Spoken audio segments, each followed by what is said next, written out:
سلام بینندگان عزیز، خبرهای تازه تاجیکستان و جهان را در برنامه اخبار آزادی پیشکش شما میکنیم. امروز دوشنبه 9 اوگوست است. حالا مرور میکنیم به سرخط موضوعهای برنامه امروز. در پی شکایت‌های سرشمار مسافران، فرماندهان گذرگاه مرزی فاتح آباد واقع در مرز تاجیکستان و ازبکستان عوض شده‌اند. در تمرین مشترک تاجیکستان و ازبکستان و روسیه حمایه مشترک مرز و محو گروه‌های دهشت افکن را می‌آموزند. و در ختلان مادر دخترش را تا خودکشی رسانده از آزادی محروم شد. در اونجا به نهایت خوب می‌نویسد که کی زده است چی زده است. از مادرش سر کرده تا دیگر اعضایان عائله. ماه می سال روان باران و سیل و لغزش زمین ده‌ها ساکن یک دهه نوآباد ناحیه عبدالرحمن جامی را از مکان زیست محروم کرد. آن زمان مقامات وعده دادند که به زودترین فرصت در جای بی‌خطر به مردم ضرر دیده خانه‌های نو می‌سازند. چندی پیش گروه از این مردم صاحب منزل‌های نو شدند. دیگران هنوز هم شکایت دارند که ساختمان منزل‌هایشان به کندی پیش می‌رود. تفصیلات موضوع را در این گزارش می‌بینیم. این جفت بازنشسته در منزل نوشان هستند که مقامات برایشان ساختند. این با تلویزیون آورد، یک گاز آورد. خانه آنها بهار امسال در نتیجه لغزش خاک فرو رفت. از آن زمان در خیمه و یا خانه خویشاوندان زندگی می‌کردند. سه خانه در کردگی عبارت است. کخنی دارد، با پدوال من دو تا پدوال دارد. همش درونش با پلاس قالین تامین کردن.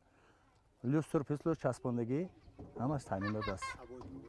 ابوی یک خانه را ابوی که دادگی هم. در این روستای نوبنیاد که ساکنان جماعت نوآباد زندگی میکنند، آنها را از خیمه هایشان به اینجا کوچ داده اند. خانه ها را از حساب بودجه دولت و صاحبکاران کارخانه ها ساختند. بعضی از خانه ها نیم تمام است، ولی ساکنانش میگویند ناشکری نمیکنند. دو چامی بچه‌م خودش ساز کرده، بچه‌م کرد. اما با یه بچه اینم استاد خودش هم دو ساز کرد. یوش دیگه ایستاده. اما رئیسمون نمیاد دیگه. مقامات میگویند این مشکل را نیز حل میکنند. مسئله تاها با آخر رساندن 20 خانه که فرو رفته بود، ما 16 عددش با پرگی 4 خانه دیگر باقی مانده است تا روزهای پنجم خدا خواهد ایناش هم میسپاریم. فلاکت در جماعت نوآباد روز 8 می رخ داد و 20 خانه را از بین برد. امسال در نتیجه سیل و فلاکت‌های دیگری طبیعی در تاجیکستان 128 خانه ویران شده، 400 خانه دیگر آسیب دیده اند.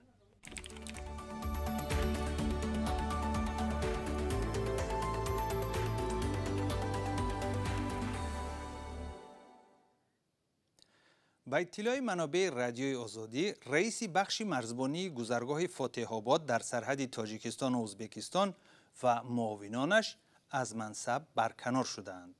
خبرنگار رادیوی آزادی فرزان محمدی قضیه را از ابتدا پیگیری میکرد و حالا سخن به او. در پی نشر شکایت چندین مسافران توسط رسانه‌ها و شبکه‌های اجتماعی درباره حق‌ستانی در گذرگاه فاتح آباد بین تاجیکستان و ازبکستان از جانب رئاست خشونت‌های سرحدی، رهبران مرزبانی این گذرگاه را عوض کردند. هفته گذشته به سمت سردار قسم سرحدبانی گذرگاه فاتح آباد سرهنگ بایمراد عبدالحمیدوف تعیین شده است. در این باره یک منبع باوربخش از این نهاد اطلاع داد و افزود و تعیین دادن در گذرگاه گلستان شهر اسفره که هم مرز با قرقیزستان است کار میکرد. همچنین با او دو معاون دیگر نیز نو به کار شروع کردند. قبلا در وظیفه سردار قسم سرحدبانی گذرگاه فاتح آباد عالم ستاروف کار میکرد و حالا معلوم نیست که سبب برکناریش چیست. روز 28 ایول رادیوی آزادی از گذرگاه فاتح آباد گزارش داد که صدها نفر در مرز تاجیکستان و ازبکستان جمع آمده خواهان گذشتن از سرحد هستند، ولی به ادعای بعضی از خواهشمندان عبور سرحد از آنها برای گذشتن حق طلب می شود. هرچند مسئولان گذرگاه یا ریاست سرحدبانی کمیته دولتی امنیت ملی تاجیکستان هنوز در این باره واکنش نکردند، ولی مسئولان ریاست آژانسی ضد فساد در سوخت میگویند پس از گزارش رادیوی آزادی گروهی را برای تحقیق حق‌ستانی در گذرگاه‌های مرزی فرستادند.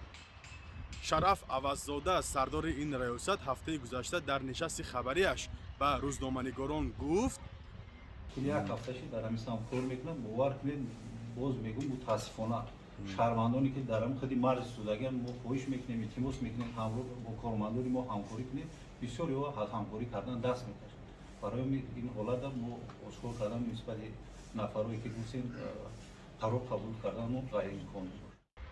شرف عوضزاده سردار ریاستی آژانسی ضد فساد در سوق میگوید در 6 ماه اول امسال به این مضمون تنها یک عریضه گرفتند که بنابر نبودن نام مؤلف بررسی نگردید. از این پیش چندین کاربر سامانه نیز درباره مشکلی گذشتن از سرحد تاجیکستان شکایت کرده بودند. آنها گفتند هنگام رفتن به روسیه یا برگشتن از آنجا عبور مرز ازبکستان آسان است ولی در سرحد تاجیکستان بند میمانند. بنابر بلند بودن نرخ بلیط هواپیما در تاجیکستان اکثر مهاجران ماه‌های آخر ازبکستان را همچون کشور ترانزیتی استفاده میبرند. ساکنان امید داشتند پس از سفر شوکت میرزیویف پرزیدنت ازبکستان به تاجیکستان در ماه ایون امسال گذرگاه‌ها پرره باز شده سفرشان به کشور همسایه آسان می شود. به سبب گسترش بیماری همگیر هنوز گذرگاه‌های سرحدی بستند. بنا به قاعده‌های قبلی آن شهروندان تاجیکستان که اجازه ویژه دارند می توانند توسط راه زمینی به ازبکستان گذرند. راه هوایی به کشور همسایه برای همه باز است. فرزان محمدی، رادیو آزادی، شهر خوجند. سلام، اگر خط و خبر می‌خواهید ما داریم. نوید بامدادی، سرخط خبرها، اخبار تاجیکستان و جهان، گزارش‌ها و تحلیل‌ها. چی می‌گذرد و چرا؟ دانستن فهمیدن است. زمینه یا اپ ما را بگیرید. پگاه 10 اوگوست رزمایشی مشترک نیروهای مسلح روسیه، ازبکستان و تاجیکستان در مشقگاه حرب میدان واقع در ولایت ختلان تاجیکستان در حضور خبرنگاران نتیجه گیری می شود. این مشق مشترک گسترده در حال به انجام می رسد که در چندین ولایت هممرز افغانستان با تاجیکستان جنگ های شدید ادامه داشته بخش عمده از مرز زیر نظارت طالبان گذشته است. همکارمان میرزا نبی خالقزاد این موضوع را دنبال داشت و حالا در استودیو قرار دارد. میرزا نبی بگوید که چنین تمرین گسترده شهادتی چیست؟ کشورها به حمله های احتمالی طالبان آماده می شوند؟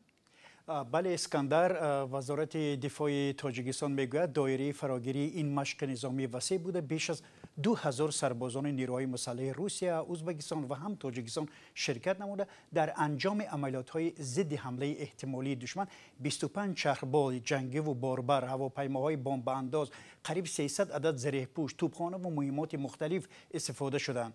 بر اساس اظهارات ستاد حفظه مرکزی نیروهای روسیه، یک گروه هواپیماهای حمله کننده سو-25، چربالهای جنگی می-24، اینچنین چربالهای باربری نوهای گوناگون می-8 به شرکت در این رزمایش جلب کرده شدند. در مرحله اساسی مشق‌ها پیلوت‌ها با جستجوی پایگاه‌های پنهانی دشمن احتمالی مشغول شده. آنها از جایهای جمع آمد نیروی زنده و تکنیک دشمن را هدف ضربه‌های موشکی و بمباران قرار می‌دهند. نتیجه آن را طور سخنگوی وزارت مدافع تاجیکستان فریدون محمدلیف امروز به ما وعده داده است. پگاه نتیجه گیری خواهند کرد. میرزا نبی، صرف نظر از جنگ ها در آن طرف مرز، طالبان بارها تاکید کردند که به کشورهای همسایه کار ندارند. چرا کشورهای آسیای مرکزی به این وعده ها باور ندارند؟ ببینید، مقامات تاجیکستان تا هنوز به طور رسمی در این مسئله اظهار نظر نکردند، ولی 2 روز پیش وسیلی نبنزیا، نماینده دائمی روسیه در سازمان ملل متحد، در جلسه شورای امنیت گفت کشورهای آسیای مرکزی از احتمال به قلمرو آنها در آمدن جنگجویان افغان زیر پوشش یا گریزه و یا پناهنده نگرانند. بر علاوه طالبان افغان در حساسترین نقطه‌های مرزی بین افغانستان و تاجیکستان گروه انصارالله را مسئول مرزبانی گذاشتند که اعضا و طرفدارانش در تاجیکستان با اتهام تروریسم تحت پیگرد هستند. مثلا مهدی ارسلان، در اصل محمد شریپوف، ساکن دهه شربگیان جماعت سفید چشمه ناحیه نورآباد، شخصی است که طالبان در اداره 5 ولسوالی مرزی افغانستان کوف، شیکای، نوسای، ماهیمای و خان را به او سپردند. نماینده نیروهای مرزبانی تاجیکستان نیز گفته بود معلومات دسترس شده است که شهروندان تاجیکستان با رهبری محمد شریپوف در آن سوی مرز قرار دارند.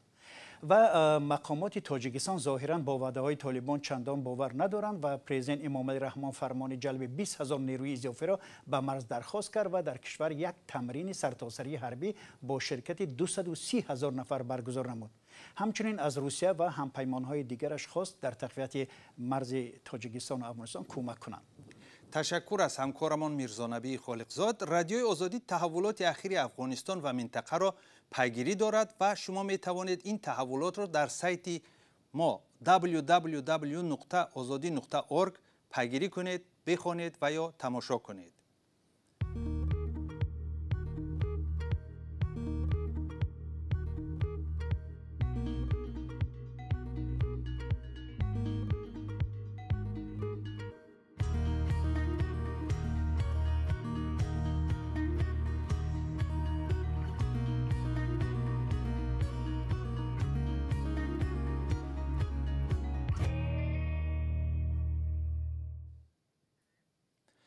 ابتدای سال روان در ولایت ختلان یک دختر نورس خودکشی کرد. دادستانی تحقیق این حادثه را تکمیل نموده به خلاصه آمد که مادر و دیگر اعضای عائله با فشار و اذیت پیوسته این نورس را به خودکشی رساندند. حالا مادر کلان با عکس نبیره در دست حیران و پریشان است و میخواهد دخترش را از زندان رها کند. آخه تو من میگفتی که من دکتر میشم برای تو برای چه درمندم آخه مورا خوک دهن کدایی دخته آخه مود گفره ای نداریم ایجا بخیزیم. متمی بیبی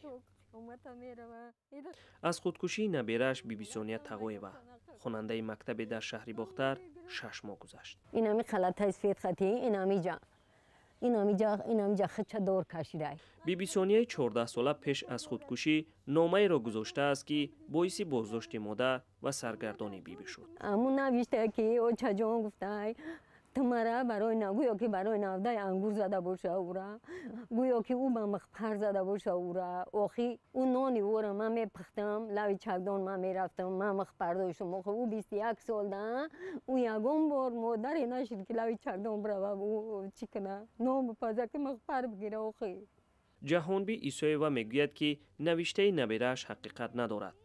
شعبه تفتیشات پرونده های مخصوصا مهمی دادستان ولایت ختلان علیه مبارک گیایوا مادر بیبی سونیا پرونده جنایی باز کرده است. به خودکشی رسانیدن. وابسته به یک چند حالتی منتظم لطکوب کردن پس زدن شان و شرف یعنی خواننده میره.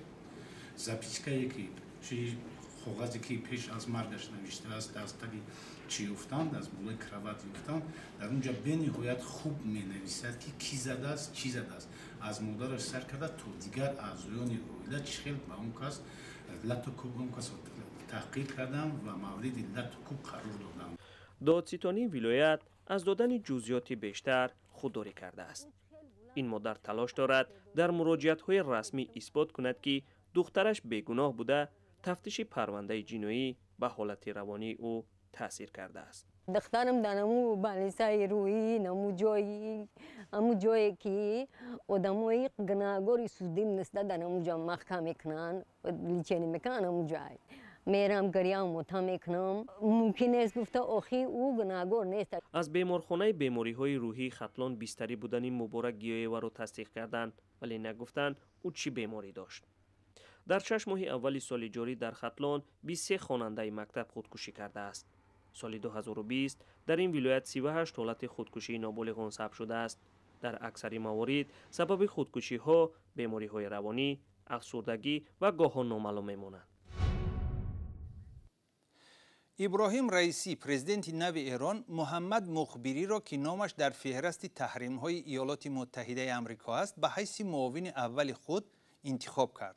فرمان در این باره 8 اوگوست صادر شده است. و شنوندگان ارجمند با همینجا رسیدیم به پایان برنامه امروزه.